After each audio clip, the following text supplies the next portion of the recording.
तो जय हिंद दोस्तों। जुड़े हैं आज आपके साथ आपका प्रैक्टिस सेट नंबर 10वां लेकर के और बहुत ही फुर्ती के साथ आपका दोस्तों क्वेश्चनों का वेटेज भी आज बढ़ा दिया गया है। मतलब आप आज अभी तक हम दोस्तों 30 क्वेश्चन करते थे आपके जीके जीएस के ही, लेकिन दोस्तों अब जो है आज से हम जो है 35 क्वेश्चन करने की कोशिश करेंगे। और आज दोस्तों 5 क्वेश्चन आपके रीजनिंग के हमने इसमें अटैच किए हैं। तो दोस्तों आपको लास्ट तक बने रहना है और आज का वीडियो बहुत ही अच्छा होने वाला है। और दोस्तों इस क्लास से उम्मीद है कि आपके पेपर में कम से कम 1 से 2 क्वेश्चन देखने को मिलेगा ही मिलेगा किसी न किसी शिफ्ट में। तो दोस्तों आपको जो है क्लास को लास्ट तक धीरज से लेना है और लास्ट में क्लास खत्म होने के बाद अपना स्कोर भी बताना है कि भैया मेरे आज इतने क्वेश्चन सही हुए और जो है इतना मेरा जो है रॉन्ग हो गया आज, है ना। तो ये सब कुछ बताना है। तो दोस्तों एक एक क्वेश्चन को अपन जोड़ते हुए चलेंगे और दोस्तों टोटल हम यहाँ पर 35 क्वेश्चन करेंगे। तो स्टार्ट करते हैं पहले क्वेश्चन को। पहला क्वेश्चन दोस्तों स्क्रीन पर आपके दिख रहा होगा आपको कि दोस्तों संयुक्त राष्ट्र संघ का मुख्यालय कहाँ है। तो ये ऑप्शन है आपका पेरिस में है या न्यूयॉर्क में है या जिनेवा में है या स्विट्जरलैंड में है। तो मैं बता दूं दोस्तों कि जो आपका संयुक्त राष्ट्र संघ है उसका जो मुख्यालय है उसका हेडक्वार्टर आपके न्यूयॉर्क में स्थित है ना। तो दोस्तों यहाँ पर आपका करेक्ट आंसर हो गया कि संयुक्त राष्ट्र संघ का मुख्यालय आपका न्यूयॉर्क में स्थित है। ठीक है, इसके बाद नेक्स्ट क्वेश्चन आ जाता है दोस्तों कि अहिंसा दिवस, ठीक है, क्या बोला गया है कि अंतर्राष्ट्रीय अहिंसा दिवस कब मनाया जाता है। तो मैं आपको बता दूं कि जो है अंतर्राष्ट्रीय अहिंसा दिवस जो है आपका कब मनाया जाता है।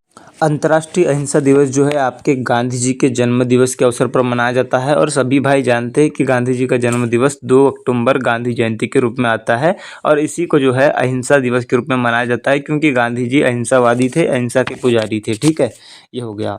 इसके बाद नेक्स्ट क्वेश्चन आ जाता है आपका तीसरे नंबर का। तीसरे नंबर के प्रश्न में बोला गया है कि पानीपत का तीसरा युद्ध किस वर्ष लड़ा गया था। ठीक है, तो मैंने आपको बताया है कि ऑप्शन में यहाँ पर है 1526, 1556, 1761 और 1707।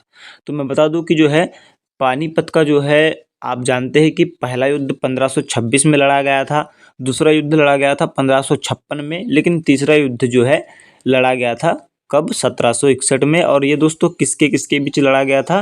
तो ये दोस्तों जो है मराठा और दोस्तों मुगलों के बीच लड़ा गया था, जिसमें दोस्तों जो अहमद शाह अब्दाली जो है शायद मुगलों की तरफ से शासन कर रहे थे। और दोस्तों इस लड़ाई में अहमद शाह अब्दाली और मराठा के बीच लड़ाई हुई तो अहमद शाह अब्दाली ने मराठा को पराजित कर दिया था। ठीक है, तो कभी क्वेश्चन बन जाता है कि पानीपत का तीसरा युद्ध में अहमद शाह अब्दाली ने किसे पराजित किया था, तो मराठाओं को। ठीक है, ये आपको याद रखना है। और पहला युद्ध तो बाबर ने लड़ा था दोस्तों और दूसरा युद्ध किस लड़ा था, अकबर ने लड़ा था। आपको ये भी बात याद रहना चाहिए। ठीक है, तो फर्स्ट आ जाता है तो 1526, सेकंड आ जाता है तो आपका 1556 और थर्ड आ जाता है तो आपका 1761। और मैं लिख के दे सकता हूँ कि इस बार आपके किसी न किसी एग्जाम में ये क्वेश्चन यानी आपका आर्मी अग्निवीर की किसी न किसी शिफ्ट में ये यहाँ से क्वेश्चन 100% दिखेगा, चाहे पहला युद्ध हो, दूसरा युद्ध हो, तीसरा युद्ध हो और किस किसने लड़ा और जो है कौन कौन से सन में ये हुआ। ठीक है, ये आपको दिखेगा ही दिखेगा एग्जाम में। ठीक है, इसके बाद बात आ जाती है दोस्तों कि भारतीय नगद मुद्रा के नोट किस शहर में छापे जाते हैं। तो ऑप्शन है नागपुर, नासिक, मुंबई या दिल्ली। तो मैं आपको बता दूं कि जो भारतीय नगद मुद्रा के नोट है ये आपके महाराष्ट्र के जो है नासिक शहर में जो है छापे जाते हैं। और आपको बता दूं कि जो है नासिक शहर किस नदी के किनारे है, तो वो गोदावरी नदी के किनारे स्थित है। ये भी आपको बात याद रखना है। ठीक है ना। इसके बाद नेक्स्ट क्वेश्चन आ जाता है कि lady with the lamp, lady with the lamp के नाम से किसे जाना जाता है। ऑप्शन है Sarojini Naidu, Annie Besant, Florence Nightingale, Indira Gandhi. तो मैं आपको बता दूं कि लेडी विद द लैंप के नाम से दोस्तों फ्लोरेंस नाइटिंगेल को जो है जाना जाता है। तो दोस्तों लैंप, लैंप क्या करता है, लैंप फ्लो करता है भाई, फ्लो है ना। लैंप क्या करता है, फ्लो करता है, फ्लो करता है मतलब अपना प्रकाश फैलाता है इधर उधर। तो ये फ्लोरेंस नाइटिंगेल आपका आंसर हो जाएगा। ठीक है, तो आप इसे इस प्रकार से भी याद कर सकते हैं। उसके बाद नेक्स्ट क्वेश्चन आ जाता है कि फतेहपुर सीकरी किस शासक ने बनाया था। अकबर ने, हुमायूं ने, बाबर ने या शाहजहां ने। तो मैं आपको बता दूं फतेहपुर सीकरी जो है मुगल शासक था अकबर, बहुत ही जो प्रभावशाली शासक था, इसने बनाया था। ठीक है, आपका ये करेक्ट आंसर होगा कि फतेहपुर सीकरी आपका मुगल शासक अकबर ने बनाया था। इसके बाद नेक्स्ट क्वेश्चन आ जाता है कि roof of the world, roof of the world किस स्थान को कहा जाता है। चीन को कहा जाता है या अलास्का को या अरुणाचल प्रदेश को या तिब्बत को। तो मैं बता दूं रूफ, रूफ मतलब रूफ ऑफ द वर्ल्ड जिसका हिंदी में मतलब होता है दुनिया की छत। के नाम से किसे कहा जाता है या जाना जाता है? तो बता दूं कि रूफ ऑफ द वर्ल्ड के नाम से आपके तिब्बत को जाना जाता है। तो जो भी भाई मन में आंसर दे रहे हैं, आप मन में मुझे बताया आंसर दे रहे होंगे और आप टोटल ये भी गिनती करेंगे कि आपने कितने आंसर सही दिए और बाद में अपना स्कोर भी बताएंगे, मुझे उम्मीद है ना। इसके बाद नेक्स्ट क्वेश्चन आ जाता है।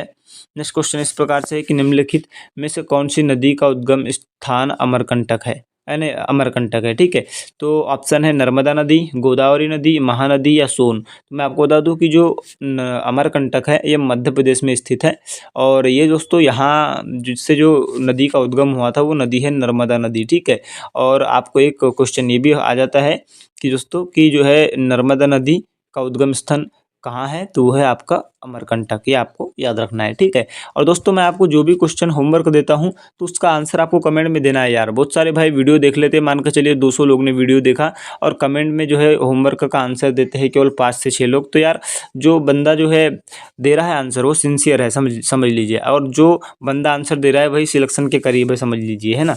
और जो आंसर नहीं दे रहा है यार या तो आप टाइम नहीं निकाल पा रहे हैं आंसर देने के लिए, या फिर दोस्तों आप जो है अपने साथ दोस्तों कुछ ना कुछ गलत कर रहे हैं। तो मैं बता रहा हूँ कि यार मैं जब 2 घंटा तक आपके लिए पीडीएफ बना सकता हूँ, ऐसे क्वेश्चन छाट के ला सकता हूँ, तो आप दोस्तों मुझे उम्मीद है कि आपको 2 सेकंड नहीं लगेगा कमेंट करने के लिए। तो आप जो है इतना तो कर सकते हैं यार, जब मैं 2 घंटा आपके लिए मेहनत कर सकता हूँ तो आप भी इतना कर सकते हैं ना। तो मैं देखूंगा आज जो होमवर्क दूंगा उसका आप कमेंट में आंसर जरूर दीजिएगा, ठीक है ना।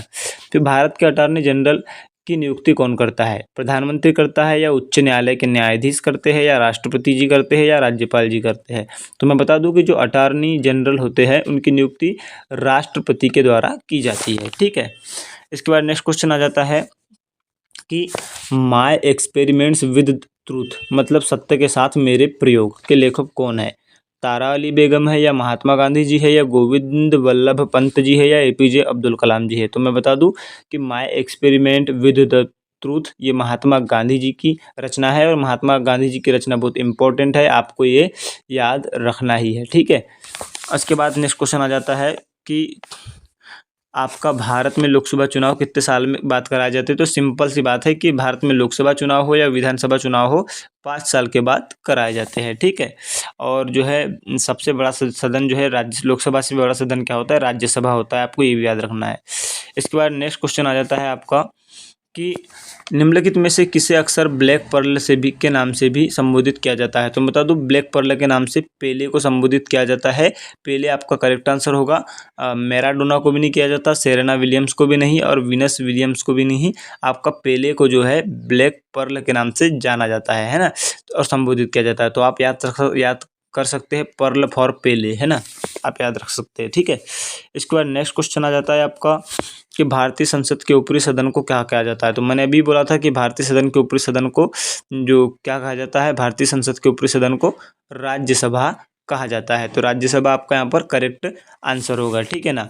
इसके बाद नेक्स्ट क्वेश्चन आ जाता है कि क्या यहाँ पर नेक्स्ट क्वेश्चन इस प्रकार से है, क्या है दोस्तों? नेक्स्ट क्वेश्चन इस प्रकार से है कि ब्रह्म समाज की जो है स्थापना किसके द्वारा की गई थी? दयानंद सरस्वती के द्वारा की गई थी या स्वामी विवेकानंद जी के द्वारा या ज्योतिबा फुले के द्वारा या राजा राम मोहन राय के द्वारा? तो मैं आपको बता दूं सिंपल सा क्वेश्चन है, ब्रह्म समाज की स्थापना राजा राम मोहन राय जी ने की थी, ठीक है। इसके बाद नेक्स्ट क्वेश्चन आ जाता है आपका, देख लीजिए ये रिपीटेड क्वेश्चन है, इससे पहले मैंने प्रैक्टिस सेट में कराया है और ये क्वेश्चन बार बार रिपीट होते ही रहते हैं, ठीक है। कि गेटवे ऑफ इंडिया कहाँ स्थित है? तो मैंने आपको बताया कि इंडिया गेट कहाँ स्थित है? दिल्ली में स्थित है। इंडिया गेट कहाँ है? दिल्ली में है। और गेटवे ऑफ इंडिया कहाँ है? मुंबई में है, ठीक है। तो ये आपका जो है करेक्ट आंसर बी होगा, ओके। इसके बाद नेक्स्ट क्वेश्चन आ जाता है दोस्तों यहाँ पर कि मनुष्य के शरीर में रक्त की कितनी मात्रा होती है? यहाँ से आपका जीएस का पोर्शन स्टार्ट हो जाता है, ठीक है। तो मनुष्य के शरीर में रक्त की मात्रा कितनी होती है? 1%, 7%, 14% या 90%? तो मैं बता दूं कि जो मानव शरीर होता है उसमें रक्त की मात्रा 7% होती है, ये आपका आंसर होगा।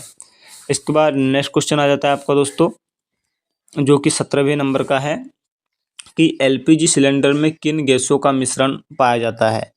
मेथेन तथा ब्यूटेन का या प्रोपेन तथा ब्यूटेन का या ईंधन तथा एथेन तथा ब्यूटेन का या एथेन तथा प्रोपेन का? तो मैं बता दूं कि जो है एलपीजी सिलेंडर में जो गैसों का मिश्रण पाया जाता है वो होता है प्रोपेन तथा ब्यूटेन, ठीक है। प्रोपेन तथा ब्यूटेन का मिश्रण पाया जाता है, ये आपका करेक्ट आंसर होगा। फिर अगला क्वेश्चन है अगला क्वेश्चन इस प्रकार से है कि एक अश्व शक्ति बराबर क्या होता है।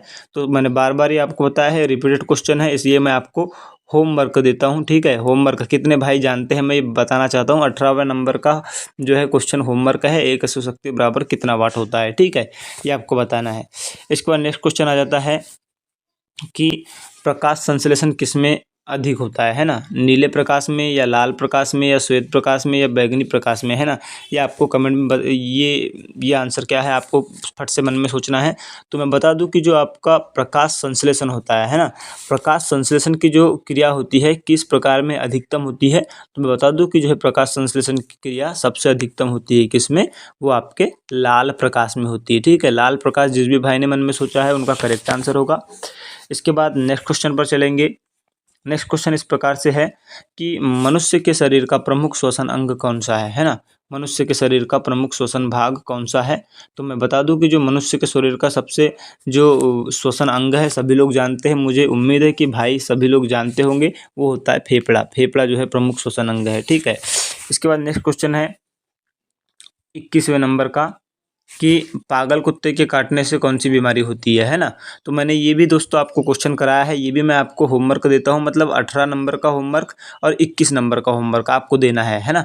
ये अगर से आप सिंसियर बंदे हैं तो मुझे पता है कमेंट में ज़रूर बताएंगे कि पागल कुत्ते के काटने से कौन सी बीमारी होती है ना। यानी 18वां नंबर और 21वें नंबर का कमेंट में आंसर आपको बताना है। ठीक है, उसके बाद नेक्स्ट क्वेश्चन आ जाता है कि पाचन के पश्चात जो है प्रोटीन किस में परिवर्तन हो जाता है, मतलब परिवर्तित हो जाता है, सुक्रोज में, ग्लूकोज में, वसा में या एमिनो एसिड में। तो बता दूं जो पाचन जैसे ही होता है उसके बाद जो प्रोटीन होता है वो एमिनो अम्ल में जो है परिवर्तित हो जाता है। एमिनो अम्ल आपका करेक्ट आंसर होगा। ओके, इसके बाद नेक्स्ट क्वेश्चन है कि जीवन की मूलभूत इकाई क्या है। तो सभी लोग जानते हैं कि जीवन की मूलभूत इकाई आपकी कोशिका होती है। कोशिका आपका करेक्ट आंसर होगा। इसके बाद जो है अगला क्वेश्चन आ जाता है कि जो है टाइफाइड किसके कारण होता है ना। तो टाइफाइड जो है किसके कारण होता है, तो सभी लोग को बता दूं मैं कि टाइफाइड जो होता है आपका जो है किसके कारण होता है, बैक्टीरिया यानी जीवाणु के कारण होता है। ठीक है, इसके बाद नेक्स्ट क्वेश्चन आ जाता है कि लोहे के में जंग लगने की प्रक्रिया क्या कहलाती है। अवकरण कहलाती है, अवशोषण कहलाती है या ऑक्सीकरण या द्रव्यमान कहलाती है। तो मैं बता दूं लोहे में जंग लगने की प्रक्रिया ऑक्सीकरण कहलाती है।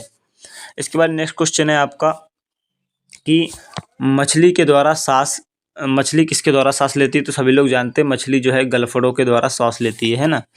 इसके बाद दोस्तों मैं जो है 30 क्वेश्चन तो हम करेंगे जीके जीएस के, उसके बाद दोस्तों 5 क्वेश्चन रीजनिंग के करेंगे और बहुत अच्छे अच्छे क्वेश्चन लेकर के आए हैं हम आपके लिए रीजनिंग के भी। तो लास्ट तक बने रहना, रीजनिंग के सवाल करके ही जाना। ठीक है, फिर उसके बाद है आवृत्ति का मात्रक क्या है। तो मीटर है या हर्ट्ज है या न्यूटन मीटर है या सेकेंड है। तो मैं आपको बता दूँ आवृत्ति का मात्रक क्या है, हर्ट्ज है। ठीक है, तो ऑप्शन नंबर बी आपका करेक्ट आंसर होगा।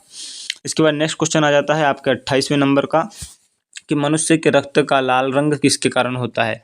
इम्यूनोग्लोबिन के कारण या हेप्टोग्लोबिन के कारण या हीमोग्लोबिन के कारण या मायोग्लोबिन के कारण। तो मैं बता दूं कि जो मनुष्य के रक्त का लाल रंग हीमोग्लोबिन के कारण होता है और रक्त की कमी से एक रोग होता है जिसे एनीमिया कहते हैं। ठीक है, एनीमिया है ना।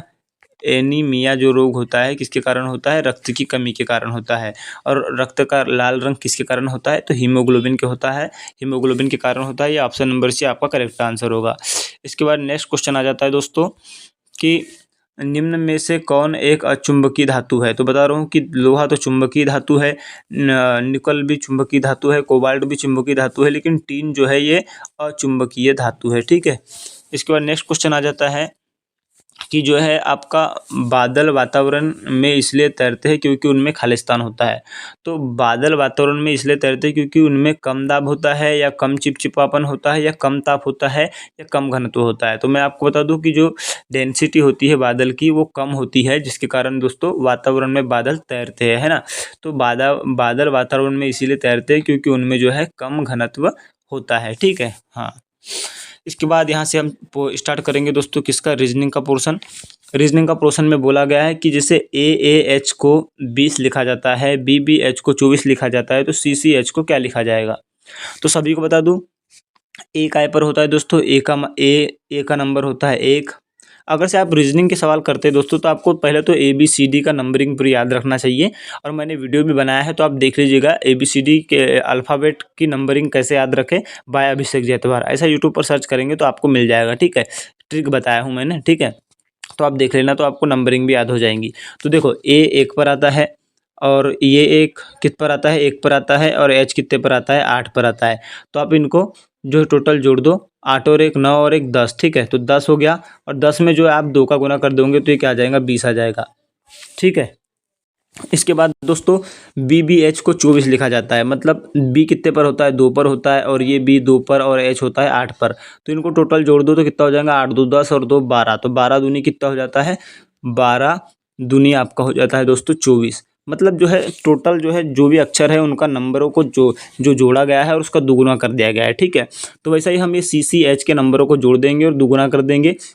तो आपका H हो जाता है कितने पर, 8 पर, प्लस C कितने पर हो जाता है, 3 पर, और ये प्लस C कितने पर हो जाता है, 3 पर। तो 8 और 3 कितना हो गया दोस्तों, 8 और 3 11, 11 और 3 कितना हो जाएगा, 11 और 3 हो जाएगा आपका 14, और 14 दूनी क्या हो जाता है, 28। मतलब 28 आपका करेक्ट आंसर होगा। ओके, इसके बाद नेक्स्ट क्वेश्चन आ जाता है कि अरुण ने एक लड़की की ओर इशारा करते हुए कहा कि ये लड़की जो है मेरी माँ के पोते की पत्नी है। ठीक है, माँ के पोते की पत्नी है, तो अरुण का उस लड़की के साथ संबंध क्या है ना। तो सबसे पहली बात दोस्तों हम यहाँ पे लिख लेंगे, ये हो गया मान के चलिए आपका अरुण। ठीक है, अरुण ने क्या कहा कि ये लड़की जो है, अरुण की कौन है, अरुण की माँ, अरुण की माँ के पोते। तो अरुण का पोता कहाँ, अरुण का पोता उसके नीचे आ जाएगा। ठीक है, मतलब अच्छे से मैं आपको इधर क्लियर कर देता हूँ कि अरुण ने कहा कि जो है ये लड़की मेरी माँ, तो ये अरुण हो गया, ये अरुण की माँ हो गई। अरुण के माँ का पोता कहाँ जाएगा, तो ये तो उसके अरुण के बराबर वाले रहेंगे, और पोता उसके नीचे आएगा। पोता की पत्नी है, तो ये जो है पोते की पत्नी इसके इधर साइड में आ जाएंगी। तो जो है मान के चलिए ये तो हो गया अरुण का, ये जो अरुण की माँ का जो पोता है ये तो अरुण का बेटा हो गया। ठीक है, तो ये अरुण की पत्नी, अरुण के बेटे की पत्नी उसकी कौन लगेंगी, अरुण की बहू लग जाएंगी। तो मतलब जो है अरुण उसका कौन लगेगा दोस्तों, तो अरुण उसका ससुर लगेगा। मतलब ससुर आपका करेक्ट आंसर होगा। ठीक है, मतलब जो है अरुण का संबंध उस लड़की से ससुर के रूप में होगा। ओके, इसके बाद नेक्स्ट क्वेश्चन आ जाता है, नेक्स्ट क्वेश्चन ये आ जाता है कि दोस्तों राम उत्तर दिशा की ओर चलता है। ठीक है, किधर चलता है, मान के चलिए उत्तर दिशा की ओर चलता है, और वो 10 किलोमीटर चलता है, फिर बाएं मुड़ता है। बाएं मुड़ता है मतलब यहाँ पर हम लिख देंगे क्या दोस्तों, बाएं मतलब दोस्तों कैसा मुड़ता है, वो बाएं मुड़ता है, मतलब लेफ्ट मुड़ता है। फिर उसके बाद जो है 10 किलोमीटर चलता है वो दाएं मुड़ता है, यानी वो जो है राइट मुड़ता है। फिर उसके बाद 10 किलोमीटर चलता है और फिर अंत में वो बाएं मुड़ता है, मतलब बाएं मुड़ता है मतलब क्या मुड़ता है, लेफ्ट मुड़ता है। ठीक है, तो आप सभी लोग जानते हैं कि लेफ्ट से राइट कर जाता है, तो बच गया क्या आपके पास लेफ्ट। तो इसको जो है, इसको अब अरुण को हम जो है, राम को जो है लेफ्ट घुमा देंगे, तो लेफ्ट किधर होगा उसका, तो ये होगा लेफ्ट, और ये होगा राइट। मतलब इसको इधर घुमा देंगे तो ये इधर हो जाएगा। और इधर कौन सी दिशा होती है, तो सभी लोग जानते हैं कि ये होता है ईस्ट, ये होता है आपका ईस्ट, ये होता है वेस्ट, ये होता है नॉर्थ, और ये होता है साउथ। मतलब ये पूर्व पश्चिम उत्तर दक्षिण। तो दोस्तों उत्तर के बाद इधर कौन सा आ जाएगा, तो इधर आ जाएगा दोस्तों आपका पश्चिम। तो पश्चिम आपका option number B correct answer होगा, पश्चिम। ठीक है, इसके बाद नेक्स्ट क्वेश्चन आ जाता है जो कि आपका रीजनिंग का जो है 34वां सवाल समझ लीजिए, एक प्रकार से समझ लीजिए, और टोटल जो है चौथा रीजनिंग का सवाल समझ लो इसको, और टोटल 34वां सवाल समझ लीजिए। ठीक है, तो यहाँ पर बोला गया है ABC को जो है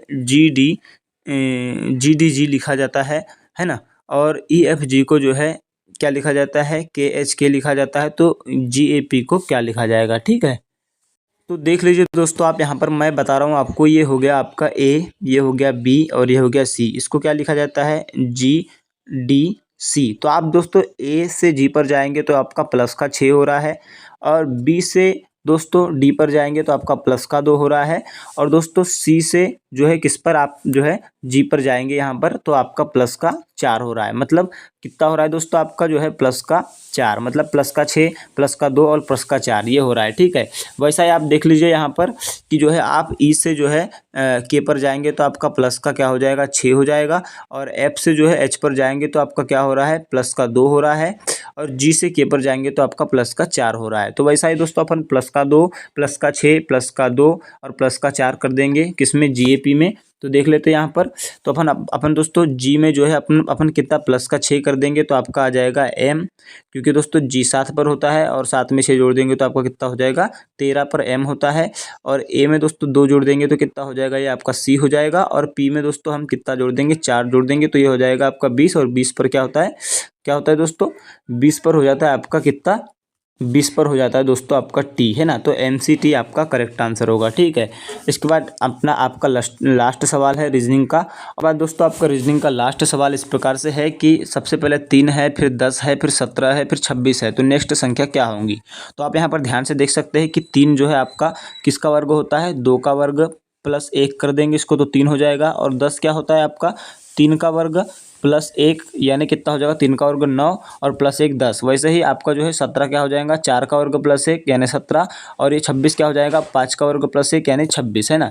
तो जो है आप इसके बाद नेक्स्ट संख्या आपकी क्या होंगी, तो मैं बता दूं कि जो है हम यहाँ पर कितने तक आ गए थे, हम 5 के वर्ग तक आ गए, तो हम वर्ग तक आ गए थे। तो अब नेक्स्ट हमारा क्या हो जाएगा, 6 का वर्ग प्लस 1, मतलब 6 का वर्ग 36 और ये प्लस 1 कितना हो जाएगा, 37 हो जाएगा। क्या हो जाएगा, 6 का वर्ग हो जाता है 36 और प्लस 1 यानी 37। तो आपका 37 आपका करेक्ट आंसर होगा, ठीक है। तो दोस्तों ओवरऑल हमने यहाँ पर कितने क्वेश्चन किए, ओवरऑल हमने यहाँ पर क्वेश्चन किए कितने दोस्तों, 35 क्वेश्चन किए। और 35 में से आपका स्कोर क्या रहा है ये हमें कमेंट में आपको जरूर बताना है कि 35 में से आपका स्कोर क्या रहा। और दोस्तों हम आपके लिए इतनी मेहनत कर रहे हैं तो आपका सब्सक्राइब करना तो बनता है यार, क्योंकि आपका सपोर्ट ही हमारा मोटिवेशन है। तो मिलेंगे जल्दी अगले वीडियो में, तब तक के लिए आप अपना ध्यान रखें, अपने परिवार का ध्यान रखें और अपनी तैयारी ठीक तरीके से करते रहें। और कोई डाउट होगा तो कमेंट में बता देना है, ठीक है। जय हिंद।